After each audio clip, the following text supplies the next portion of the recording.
guys, welcome back to my channel, and today I'm going to share with you my tips on how to pass the NCLEX exam for the USRN.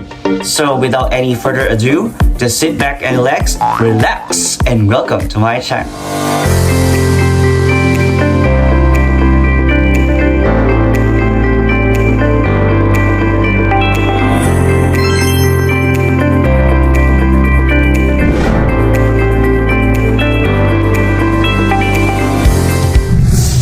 So, if you are ready to take the exam, this is the right time for you to take it and watch my video para makatulong din sa inyo on how to ace the NCLEX. Just a quick background of myself. My name is AJ Sales. I graduated last 2011 at Far Eastern University, Manila. And I took the board exam last 2011, the same year.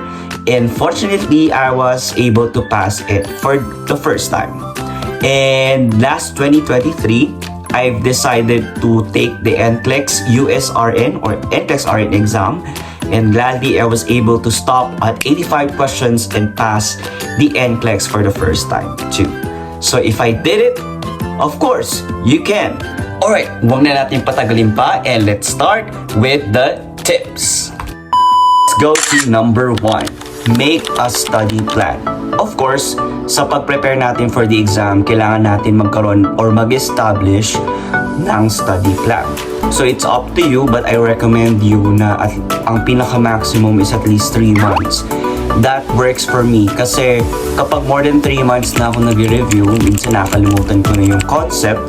If that doesn't work for you, that's okay. Sabi naman nila until 6 months pwede naman mag-review. But I guess sobrang matagal na siya sa pag-take ng exam. I-share ko lang, ang aking study plan is actually for 3 weeks. Dahil nagkaroon po tayo ng health problem. So, dapat iti-take ko na exam for NCLEX-RN on July 2023.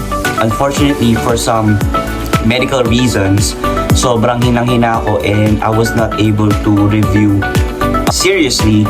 So, 2 beses po ako nag-reschedule. So, ang ginawa ko is, prior to that scenario, kasi na-hospital ako twice during that time. So, prior that, kasi alam ko naman ng July na yung magiging exam ko at first, nag-review ako ng January, February, March. Nag-enroll ako sa mga review center. So, ang ginagawa ko noon is, since may work ako, kapag day off ko, doon ko siya ipinapasok. Nag-attend ako ng mga sessions, ng mga review sessions sa mga review centers, and at the same time, nag-a-answer din ng mga practice questions. But, unfortunately nga, na-interrupt yon yung pag-review ko dahil nagkasakit ako nung July until September. So, kaya nire-schedule ko siya ng 2 beses. Yung bagong schedule ko na ng exam was September 21, 3 days before ma-expire yung ATD ko, which is September 24. So, I have no choice but to take the exam kahit na hindi pa ako 100% okay. Anyway, so, ang ginawa ko nun, for the September 2023 NCLEX exam, my preparation is only for 3 weeks. But I mind you guys, if you take it seriously, kaya nyo rin mag-review for 3 weeks. Of course, we have to understand din kasi may iba dito na nag-work din. I think kung kaya naman nilang i-handle yung work-study balance, I mean, kung kaya nilang pagsabayin, and that will be fine. So, what I'm saying is that you have to make a study plan. Of course, kasi hindi pwedeng kung kailan man lang gustong mag-review, doon ka lang magre-review. And under that, of course, you have to know your style. Kung ikaw ba ay isang auditory learner, visual learner, isa ka bang tactile learner o yung pag ginagawa mo yung actions or through touch, doon ka lang na natututo, that's what we call kinesthetic. So yung pagka nagre-review ka tapos parang kinakasok mo yung sarili mo and then you are doing some action. So the last one is reading. So piliin mo kung ano yung style mo doon para at least maging comfortable ka despite na kahit na may work ka. So sa akin, yung 4 na yun, pinagsama-sama ko siya. yung mga pinopost tayo sa mga wall, if that is effective to you, gawin nyo. Ang tip ko lang is kailangan colored siya. And then, kung hindi man colored yung paper, kahit yung sulat, colored siya kasi it stimulates your brain. Naka-add yun sa pag-retain ng information. Yung apat na yun, pinagsama-sama ko siya and I think it's effective for me. But it's up to you din. You have to know your style. So, kung alin man doon, piliin mo doon kung saan ka effective, doon ka. Alright, in addition nga pala, for making a study plan, ang ginawa ko pala is yung aking study plan ay close doon sa kung anong oras ako mag-exam. So my schedule was on the 21st of September 2023 at 12 p.m. So ginawa ko, yung pag-review ko, ipinasok ko yung oras na yon para at least yung utak ko is naka-ready na siya na gising ako that time. Kasi mahirap nga naman during that time kasi parang antok na antok ka. 12 to 3 p.m. ka magti-take or 12 to 5 p.m. yung duration ng exam mo. So medyo sleeping time natin yun, no? So ginawa ko is from 9 a.m. to 12 p.m. Yun yung aking oras. And then nag-break lang ako ng mga ilang oras. And then resume ako ng 3 p.m. until 8 p.m. Yun ang aking schedule every day. 6 times a week, ako ay nagpapahinga every Sunday. Tip number 2, understand the NCLEX format. So of course, lahat naman tayo kailangan pag magti-take tayo ng exam, alam natin kung ano yung format. So dito sa NCLEX, hindi siya yung typical na kung ano yung score mo. I mean, nagbibigay sila ng score. Then pagka more than 75, yun yung passing rate. Dapat more above that, pasado ka. That's not how NCLEX works. So either pass or fail lang siya. So actually, if you are enrolled to a review center, they will teach you this. They will help you understand the format. So technically, it's a computer adaptive test. So ang computer mismo ang mag-a-assess sa inyo if you are a safe nurse. So kung halimbawa, ito kasi yung parang pinaka-gitna. Pag nandito ka, you pass. Pag nandito ka, you fail. So of course, nagsa-start tayo sa 0. So habang nagtitake ka ng exam, either ikaw ay pataas or pababa. So depende yon sa level of difficulty ng exam na nasagutan mo. Kapag ka yung question na sinagutan mo. Pag ang question mo ay considered as difficult and then nasagot mo siya, malaking leap yon and malaking chance mo na magtuloy-tuloy ka pataas. But what if ikaw ay pag easy question siya tapos hindi mo siya nakukuha. So there's a possibility na mag-a-adapt yung computer and then parang konti lang yung leap tapos may time din natin na pababa siya. Kasi supposedly dapat na ang mga easy questions at medium questions ay nasasagot mo siya. Bonus na lang kapag yung difficult questions mo ay nasasagot ng tama. Sobrang taas nung leap nun. But of course, ang NCLEX naman, since it's a computer adaptive test, hindi kanya hahayaan na basta lang bumulusok pababa. So it will give you chance kahit sa nag-take sila ng more than 85 questions, nakapasa pa rin sila. O meron din, yung pinaka-maximum is 150 questions, still they pass the exam. So huwag kayong matakot kasi it's an adaptive test. So kung nafe-feel nyo na medyo difficult na yung mga questions na binabato sa inyo, just keep on answering. And later, I'm gonna help you then and gonna share with you kung ano yung mga strategies natin pag sa sobrang hirap na talaga ng questions, hindi mo na alam talaga yung sasagutin. So yun lang. You have to know the NCLEX format and you can get those information aside from the review centers na naka-enroll kayo. Pero din kayo mabibili ng Saunders book. So online available naman siya. So kung nagdi-DIY lang kayo, if you're self-reviewing, you can invest for the Saunders book 9th edition. So ito po yun. Ito siya. Ayan po yung in-avail ko na na Saunders book. So binasa ko siya yung NCLEX format para at least maintindihan ko kung paano atakihin yung NCLEX. Alright, tip number 3. Familiarize yourself on the type of questions. Of course, iba na po yung old NCLEX sa new generation NCLEX. Mas maganda yung new generation NCLEX, kaya huwag kayong matakot. Sa new generation NCLEX, aside from the standalone questions, meron din mga select all that apply questions. Huwag kayong matakot sa mga select all that apply questions na yan kasi may strategy din tayo dyan. So, sa pagsasagot ng select all that apply questions, kung ano lang yung 100% sure ka, yun lang ang piliin mo. Aside from that, may mga partial credit kasi yung mga scoring. So, kung halimbawa, hindi mo man nakuha lahat ng mga dapat na dun sa select all that apply questions, sa mga SATA questions na dapat yun ang sagot, halimbawa, 2 lang dun yung nakuha mo instead of 3, at least may point ka pa din. Either +1 or +2. So, unlike nung old NCLEX, wala naman silang ganun. So, walang partial credit. And also, yung mga case studies. So, ang pinaka-favorite ko sa NCLEX was the case studies. Kasi, why? Andun na lahat yung information na kailangan mo. And mind you guys, yung laboratory values, nakalagay na siya if it's normal or not. So, I don't think na kailangan yung i-memorize pa. But I guess, it's better if you familiarize yourself kung ano yung normal na values ng laboratory. But technically, you don't need to memorize it since it is actually given. Sa case studies kasi, andun na yung mga vital signs, andun na yung medical history. So you can check one by one mga diagnostic results, laboratory results. All you need is your critical thinking. And dyan naman magaling ang mga Pinoy nurses. Tip number 4.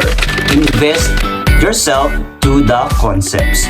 So, ang strategy natin, of course, is ma-master natin yung mga concept. Maganda na may foundation ka na dun sa concepts before ka umatake sa mga questions. I advise, and what I did as well, 2 weeks doon is yung aking foundation sa concepts. Isa puso ang concepts kasi it will help you to have a solid foundation. Kasi mas maganda na may solid foundation ka para maintindihan mo how the disease process is or ano yung mga management doon kapag ka narinig mo yung ganitong sakit.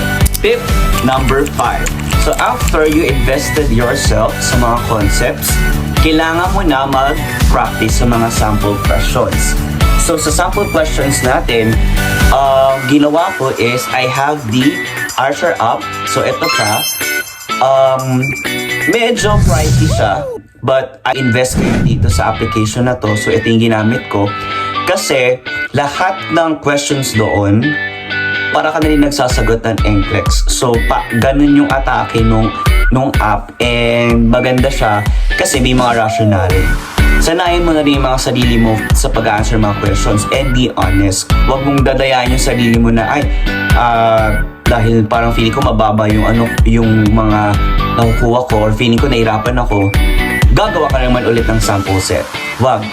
Kung gumawa ka na ng sample set of questions, ituloy mo siya para ma-assess mo yung sarili mo if may high chance of passing ka ba or may low chance of passing.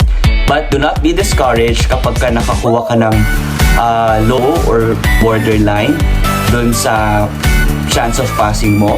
Kasi ang nakuha ko before, puro ako fail, then pass, and then nag-take ako ng readiness assessment which is borderline. So, wag ka ma-feel bad, okay? It's just an assessment. Take it as a learning na din, alright? So, kumbaga, gamitin mo yon to motivate yourself to do more. So, yun ang ginawa ko.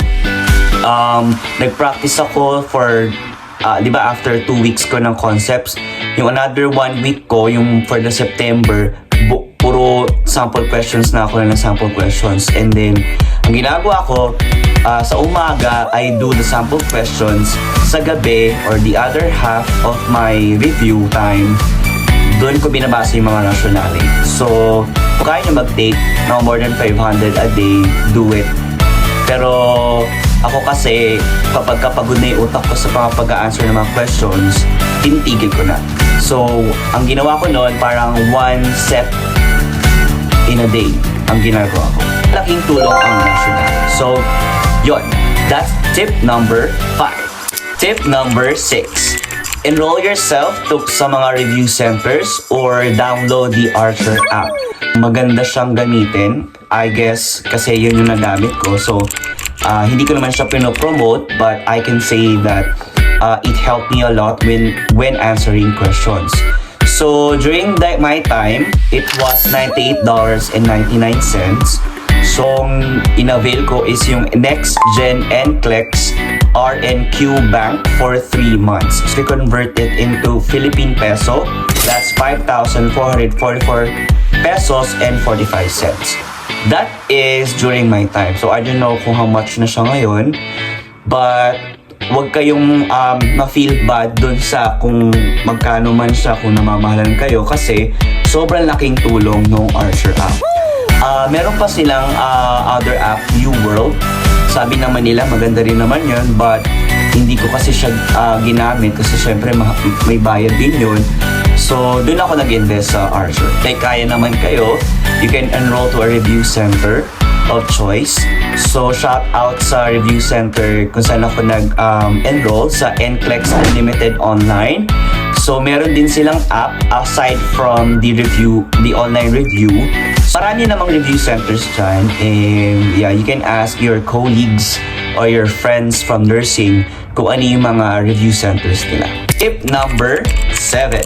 Establish only a one reference for each concepts. What do I mean by that? Kung halimbawa, ang iyong concentration is on cardiovascular, I would say na kailangan meron ka lang isang reference. Kung sa review center siya, doon mo kunin yung concept ng cardio, or kung nakita mo siya sa YouTube, doon ka mag-concentrate. Baka magkaroon ka ng doubt doon sa concept, doon sa reference na yun versus doon sa isa, kasi bakit ganoon magkaiba sila. So, nangyayari naman yun na medyo magkakaiba sila ng concept. But, what I'm saying is that mag-stick ka lang doon sa isang reference mo. And kung ano yung tingin mo or comfortable ka na, ay, credible naman tong reference na to, then you need to go for that reference. So, yun. Tip number 8. Nangyayari naman din talaga na hindi pa tayo ready, so feeling natin parang bakit ganon, tagal-tagal ko na nag-review pero parang konti pa din yung natututunan ko. So don't worry, as long as hindi pa expired ang ATT mo, you can still reschedule. So my advice is mag-reschedule ka. I will share to you itong video na ginawa ko, kung ano yung ginawa ko para makapag-reschedule. So, just watch this video.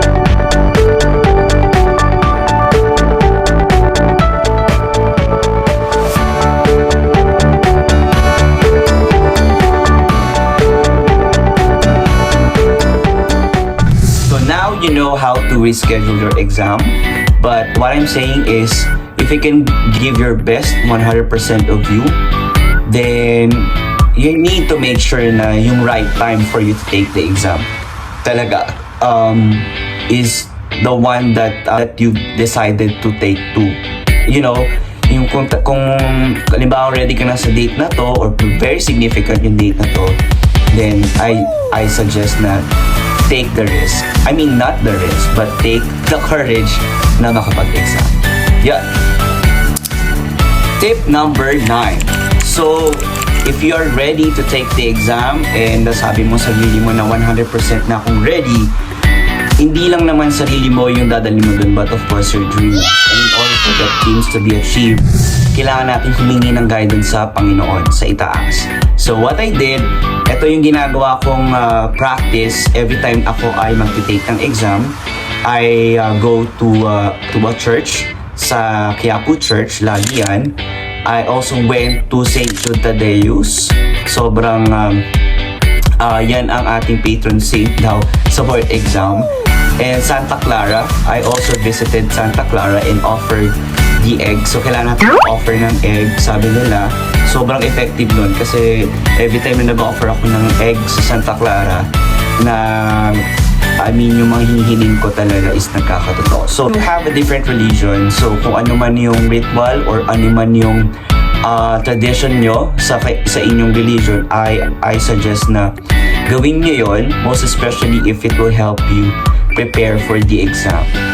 Proven na yan na kailangan kasama natin si Lord sa pagtitake ng exam. And my last tip is know your main reason why you are taking the NCLEX. So ito, if you have a solid foundation of everything, you know the strategy on how to take the exam, baliwala lahat ng yun if you don't know the main reason why you're taking the NCLEX. For me, of course, it's my family and my loved ones. So, and also the gastos. Ang gastos kaya mag-NCLEX. So, yung mga inisip ko, sabi ko before ako mag-take ng NCLEX is para sa pamilya ko, para sa minamahal ko. And dahil sa gumastos na ako dito, bakit hindi ko pa ibigay yung best ko, di ba? So, know your main reason kasi kapag alam mo yung rason bakit mo ginagawa ito, nako, magiging inspiration mo sila and mamomotivate ka sa pagtitake ng NCLEX exam. Wala naman talagang assurance na ready ka na to take the exam, the NCLEX. It's just that you need to be prepared. Hindi man 100% prepared because I don't think na everybody is prepared to take the exam 100%. It's just that you need to feel it and you need to enjoy it. Just a reminder before we end this video, don't forget to pray and believe in yourself. Everything happens for a reason, and I think this is the right time for you to achieve your dreams. For any questions, if you have comments as well, just comment down below and hit subscribe para sa mga further or future videos natin. Ma-share ko yung mga experiences ko and learnings, most especially sa mga magtitake ng NCLEX. See you guys next time!